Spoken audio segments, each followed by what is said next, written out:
Today we're going to look at the gold tone baritone guitar.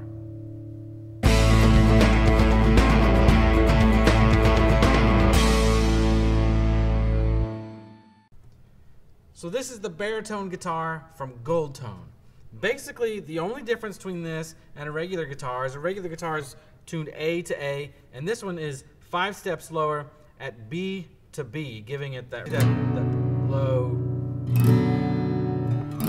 bassy tone. Now this is going to be, sonically, it's going to be somewhere between a dreadnought guitar and a bass. So it has a really good place. I'm a worship leader at my local church, and we used it this weekend, and we found that it fit really nicely in between the Taylor and the jazz bass, and it was just filling that sonically, just filling that space that hadn't been filled before. Like me, every time I pick up a guitar, I play the G, that's the first thing. And so if I was playing a G on a regular guitar, it'd sound like this. And so if I play that same shape, it's not a G, but if I played that same shape,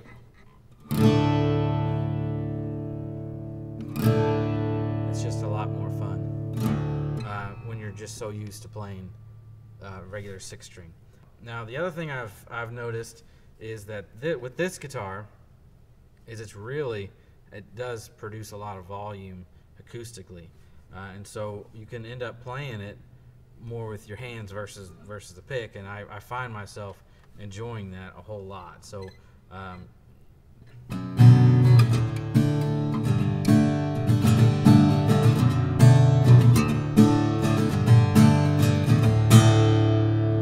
which gives it a little bit more, I don't know, it seems to me like the low end cuts through a little bit when I play with fingers versus the sharpness of what you can get out of from a pick.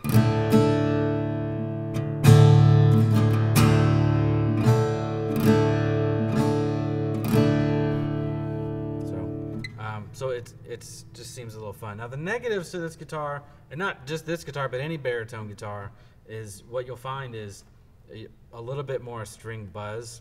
So you really have to really, focus on your left hand, for me, my left hand, and make sure that you're getting a clean fret and a hard fret. Otherwise, you'll buzz the strings pretty bad, or well, it wasn't a buzz there, thankfully, but you know what I mean. It buzzes a little bit more than what I'm used to out of my Taylor. But for this guitar, and this is the review of the Gold Tone, not just a baritone, but wanted to introduce you to what a baritone is before I go through the Gold Tone itself. So Wayne Rogers sent me this guitar. As soon as I got out of the case and started playing it, I instantly really just fell in love with the guitar. Like I said, it is fun to play, and I feel like I can do different things with this that I can't get away with on my 6-string. But again, this is an acoustic electric.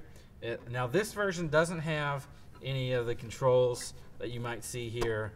Like Alvarez has I think now they have their own, but Fishman or something like that.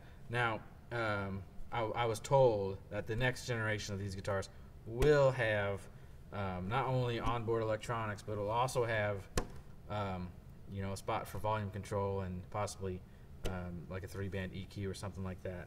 I wasn't told specifics, but that's what you normally find. It's like a 3-band EQ, maybe even a tuner on most of them.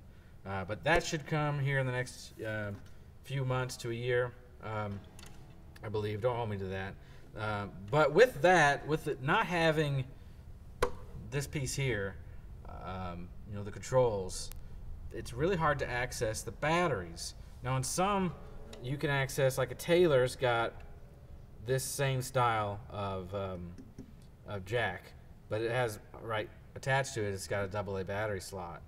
This one, the 9-volt battery is actually behind where the neck attaches to the body, and so it's impossible to get to with my hands. what you need to do is take off the strings to change the battery. And that is probably the biggest negative of the guitar. But if you can get past that, you'll really like the guitar. It is a pretty guitar. It's got the Sitka solid top, which is pretty standard on this price range guitar. And by the way, these are MSRP for I think $11.99, and it comes with a case. And that may be different at your local shop depending on how far they probably had to ship it. And so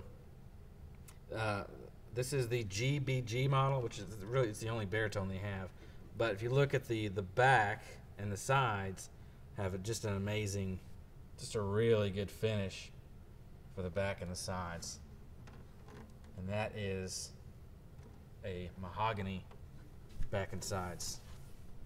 Now that the battery being in here is one thing that I didn't like, but they're fixing that. The other thing is it didn't come with a front, I'll call it a strap nub.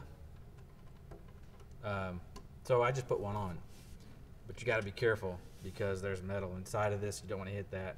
So I had to get a shorter screw to put it in, and it was fine. I mean, you just got to drill your pilot holes and then put it in there fairly slow.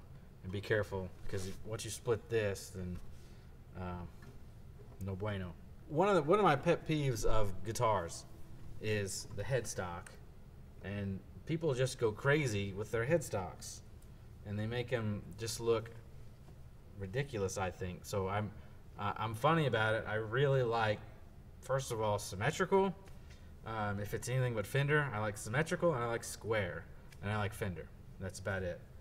So I tend to lean towards, and I know it's silly, but I really like the symmetry and the square shaped of the more square shape of the headstock. And that is just me. And but the headstock's really nice. This is inlaid in. The gold tone is inlaid in. It's got the gold tuners with ebony knobs.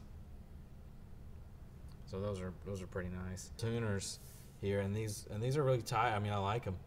One of the things I loved about this one over some of the other ones I was looking at is that it's more like a grand auditorium body style versus a jumbo, so it fits me a little bit better, especially because my other guitar is a 414 CE, and so it's really shaped almost identical to this, and I'm already comfortable with that, so I liked that. Over the jumbo. Now Wayne himself, the owner